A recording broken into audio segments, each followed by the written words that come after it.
నిజంగా 2019లో అధికారం వచ్చిన తర్వాత జగన్మోహన్ రెడ్డి గారు 34% రిజర్వేషన్ ఇవ్వాలని ఆలోచన చేసినప్పుడు కోర్టుకి వెళ్ళిన వ్యక్తి ఎవరు? మీ పార్టీకి సంబంధించిన నామినేటెడ్ పదవి అయినా ఇచ్చి బీరు ప్రతాప్ రెడ్డి గారు కాదా అని అడుగుతా ఉన్నాం.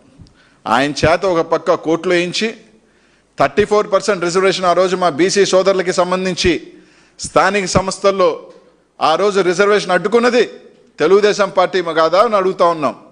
ఆ రోజు జగన్మోహన్ రెడ్డి గారు తీసుకొచ్చిన జీవోని ఛాలెంజ్ చేస్తూ కోర్టుకు వెళ్ళి ఆ రోజు కోర్టుకు అడ్డుకుంటే జగన్మోహన్ రెడ్డి గారు స్పష్టంగా చెప్పారు.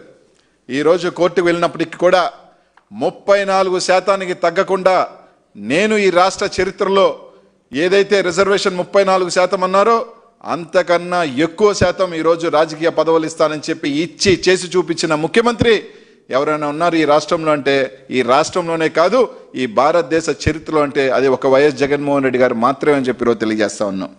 ఈరోజు ఇంకా చాలా చెప్పాడు ఆయన. రేపంట వైఎస్ఆర్ కాంగ్రెస్ పార్టీ కోర్టుకు వెళ్తుంది, కోర్టుకు వెళ్ళినప్పుడు మేము ఒకవేళ ప్లాన్ బి అప్పుడు మేము 34% ఇస్తామని చెప్పి చంద్రబాబు నాయుడు గారు చెప్పారు. అంటే ఒక దొంగ ఏ విధంగా దొంగతనాలు చేయాలి, ఒక దొంగ మోసాన్ని ప్రజలు ఎట్ట మోసం చేయాలని బాగా తెలిసిన వ్యక్తి రాష్ట్రంలో ఎవరు ఉన్నారంటే అది చంద్రబాబు నాయుడు గారు. ఎందుకంటే జగన్మోహన్ రెడ్డి గారు తీసుకెళ్తే కోర్టుకు వెళ్ళి ఆ రోజు అడ్డుకున్న వ్యక్తి తెలుగుదేశం పార్టీ. ఈరోజు మళ్ళీ కూడా ఏదో ఒక డొంక చెప్పున కోర్టుకు వెళ్ళి దాన్ని మళ్ళీ 24%కి తీసుకొచ్చి దాన్ని వైఎస్ జగన్మోహన్ రెడ్డి గారు కోర్టుకు వెళ్ళారు కాబట్టి 24%కి తీసుకొచ్చాం, అయినా మేము 34% ఇస్తామని చెప్పి గొప్పలు చెప్పుకునే అబద్ధాలు చెప్పుకునే వ్యక్తి ఈరోజు చంద్రబాబు నాయుడు గారు. కానీ గతంలో ఏదైతే జగన్మోహన్ రెడ్డి గారు 24% కన్నా కూడా రిజర్వేషన్ దాటకూడదని చెప్పినప్పుడు 50% దాటకూడదని చెప్పినప్పటికీ కూడా ఏదైతే తన మాటకి కట్టుబడి 34% పైన ఈరోజు మీరు చూస్తే ఈరోజు లోక్సభ ఎంపీల్లో 25 మంది ఎంపీలుంటే 11 ఎంపీ స్థానాలు దాదాపు 44% ఇచ్చిన వ్యక్తి జగన్మోహన్ రెడ్డి గారు. రాజ్యసభ ఎంపీల్లో 4 ఎంపీలు మొట్టమొదటిసారి 11లో దాదాపు 36% ఇచ్చింది జగన్మోహన్ రెడ్డి గారు.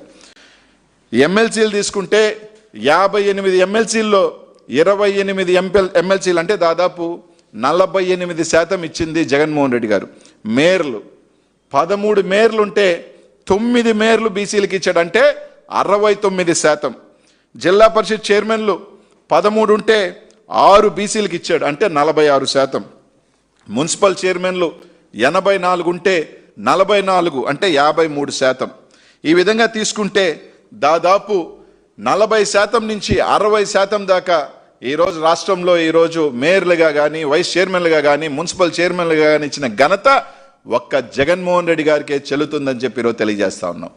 ఇదే కాకుండా పార్లమెంట్లో ఏదైతే 50% బీసీ రిజర్వేషన్ తీసుకురావాలని ప్రైవేట్ బిల్ తీసుకొచ్చిన ఘనత జగన్మోహన్ రెడ్డి గారిది.